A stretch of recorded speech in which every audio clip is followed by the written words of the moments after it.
Hello everyone, and welcome to this week's Head Tutor video. This week's module, Module 1, is about sustainability challenges and opportunities. This is the first place where you'll get the opportunity to really dig into some of the material and explore what sustainable business actually is all about and what it looks like. One of the important lessons that you'll hopefully take away from this module is that the solutions for sustainability will differ from company to company and from industry to industry. And there is never a one-size-fits-all solution to sustainability. And that's hopefully something that you'll pick up in this module. Last week, was actually a very exciting week. I really enjoyed following the introductory module, all the introductions and the discussions around the companies that people are intending to choose. It's really amazing to see the diversity of voices we have on this course. There's also a great energy and enthusiasm. So for me, as head tutor, I particularly find it exciting if I think about all the impact that all of you will have, and all the previous students, of course, in transforming business to become more sustainable. And this really gives me a lot of hope. So thank you for that. In today's video, I would like to cover actually 4 topics. The first, I'd like to tell you a little bit more about the assignments and what's expected. Second thing, I want to give you a couple suggestions for being successful with those assignments. The third point, give you a couple ideas about managing your time on this course. And finally, the fourth point is to remind you and tell you a little bit more about the live session that's scheduled for this Saturday. So, with the first point about the assignments, each week you will have an assignment to complete. For modules 1, 2, and 8, this is the ongoing project. For modules 3 and 7, there's an online quiz. And for modules 4, 5, and 6, you will select one of the 5 case studies that have been prepared, and you'll work on those for those 3 modules. But for now, we're in module 1, so you'll be working, starting off with your ongoing project. Each week follows exactly the same pattern. Your assignments are due every Tuesday evening at midnight, Cambridge time. Please do be careful, because when you see the deadline on the assignment, it will say Wednesday, 12 a.m., which is actually midnight between Tuesday and Wednesday. We've had problems in the past where a couple of students have actually submitted a day late, not thinking about when 12 a.m. was. Anyway, you will usually receive your feedback the following Monday evening. So if you submit, it will be a week from Tuesday as the first assignment is due. Then the week after that, on the Monday evening, you would receive the feedback from your assessor. If you're experiencing any extenuating circumstances, you can request an extension of up to 3 days online. I would, however, urge you to try to submit on time. This is really in your own interest. Why? Well, specifically because if you submit on time, you'll receive your feedback on the Monday evening after, in time to make some last-minute adjustments to your submission for the next module. This is obviously then due the week after on the Tuesday evening. So if you submit late, you will only receive your feedback after you have submitted the next module. I'm not sure if I've really made that clear, but basically submitting on time means you will get your feedback on time, which is the Monday after, which gives you then 1 day to make some last minute adjustments. Okay, so as I also mentioned about the ongoing projects, most of you have already engaged in the orientation module about your company selection.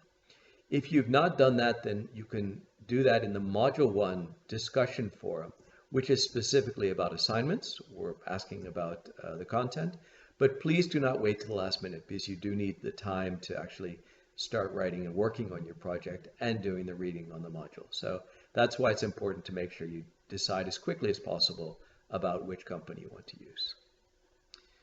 So moving on to my second point, tips for successful assignments. A good place to start your assignment is by reading and rereading the questions in the assignment. Read the marking rubrics as well, and only after you've finished the reading should you actually then start writing based on this. So You can find this week's assignment under 1.8. You may even find it useful to read the assignment before you do the reading on the module, so you know what to look for while you're doing the reading. As I mentioned, each assignment does have a marking rubric, which goes into more detail about how the assignment is evaluated by your assessor. You should read this carefully before you start writing and after you've written it, so you make sure that you haven't accidentally strayed from the question that's being asked or what's being expected. The referencing is the other point I wanted to mention about this. Referencing is required. There was a section in 0.8 in the orientation module, which you can also go back and refer to. If you're unsure, then I would certainly urge you to read this, go back and read this. Referencing is important as it demonstrates that you've read and understood the material and have been able to apply it to your specific project for this assignment. It's also a standard academic good practice because it demonstrates that your writing is based on sound academic principles, and it allows you to recognize the ideas of others and to explain how you're building on those with your own ideas. So let me be clear. If you do not reference in your submissions, you will be marked down for this. So make sure you get this right from the beginning. You can find the referencing guide, as I said, in 0.8 of the orientation module. If you look specifically, we will also be expecting you to reference the material in the module itself, so not just external sources. So if you look at the bottom of page 4 of the referencing PDF in that orientation module 0.8, you'll see an example of how to do that. The basis for referencing, which we use on this course, is the Harvard style. You're welcome to use other styles, but in principle, that's the one we try to use. But in order to minimize the word count, which I'll be talking about in just a moment, we encourage students to use a modified version of that, where they use numbers within the text to reference the specific references at the end of the document. As I said, this is a slight deviation from the normal Harvard referencing system, but it works quite well because it does save you some words that you can use later on for your arguments in the assignments. Yeah, so moving on to that question about word count, I'm going to be very honest here. Word count is often something that students find very challenging because you're limited to the maximum number of words you're allowed to use for each of the responses. Keeping within that word count requires you to distill your argument down to the most essential points, and this can often be hard work. You may find that using headings or bullet points can help you to keep your arguments clear and succinct and keep your word count within the limit. The word count also gives you an indication of the level of detail we're looking for each of the questions. Sometimes we've had students whose submission are considerably under the word count. If this is the case, it usually means the submission is lacking sufficient detail. So again, make sure you stick to the word count and try and come in just under the word count. The references at the end of your document do not count against your word count, so that's good news.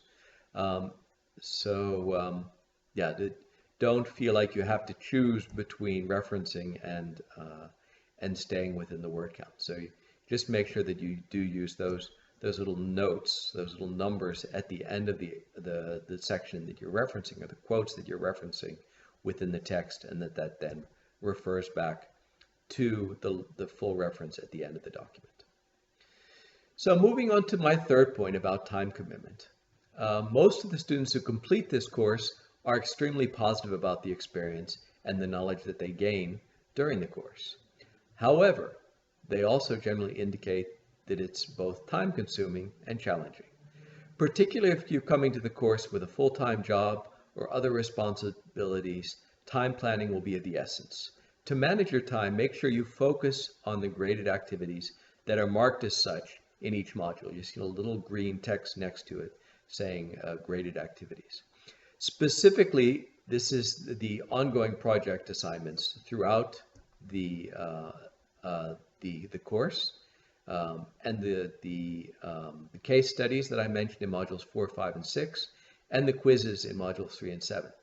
The small group discussion forums, you will also be marked on participation. So you don't get feedback on the specific content of what you post, but you do get credit for participating in those in modules 1 through 7.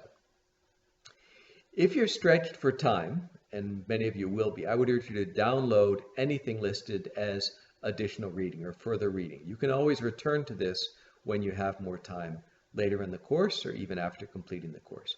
All of the material on the course can be downloaded in each module. There's at the bottom of each module's page, there's a place where you can download this content. The larger group discussion forums are a great way to reflect on the process, on what you've learned, and to process what you've learned together with your classmates. It is, however, very easy to get absorbed in these discussions and spend a lot of time there. So I would encourage you to find a balance between the marked assignments and the discussion forums if you're struggling with your time commitments. To help everyone to navigate the discussion forums, and I'm sure most of you noticed this in the long thread of emails or a lot of posts in the orientation module, I would have a couple suggestions for you. First of all, keep your posts as short as possible. The maximum number of words is 200, but the shorter you can keep it, the better. This makes it much easier for everyone to make it through all the posts. You can also use a heading, for example, for your post. If you have one, if you're addressing a specific topic, you can put this at the beginning of your post in all caps, for example. I would also urge you to address only one topic per post. This makes it easier to read and easier for people to scan. If you're responding to someone else's post, use the reply button at the bottom of that specific post. Yeah? So we've seen in the first orientation module that some people have been responding with their new post related to a former post. But if you're not responding to someone else's post, you should put that at the top, responding to the initial post, so it's all at the same level. Another thing which some of you may have seen is that there's an advanced editing function. This allows you to underline or highlight key points, which will also make it easier for people to scan your post. So the final point I want to talk about today is just the live sessions. During this course, there will be 4 live sessions, and they're hosted by the other head tutor, Elsbeth, Donovan, and me. So Elsbeth is actually doing the live sessions on Saturday. And there are 2 options for the time. One is between 1 and 2 p.m. UK time, BST, and the other one is between 3 and 4 BST. And she'll be assisted by 3 of the tutors for that. So have a look at that. You can post some questions in advance, although we may not be able to answer all of the questions. We will take into consideration what has been posted to try and incorporate that in the discussion. Now, we've slightly modified the topic for the first discussion given the COVID-19 crisis. It's having an enormous impact on business and society, and we incorporated it into this live session because it will likely also have an impact on business sustainability. The theme of this week's session is the difference between sustainability, CSR, philanthropy, and business as usual around the globe. So we'll look at how the impacts of what we're adding this time is looking also about how the impact of COVID will affect business both now and in the future. There's a short video at the beginning of the live session, which is Professor Yarime, a Japanese professor based in Hong Kong, that was actually filmed before the COVID crisis. But please have a look at that to just start the thinking about the discussion. He is not going to be part of the discussion on Saturday, but I'm sure there will be a lively discussion among Elsbeth and the tutors supporting her. So with that, I wish you all the best for Module 1, and I'm looking forward to reading all of your posts. If you have any questions, then again, feel free to tag me and I will get back to you in the forums. Take care and all the best.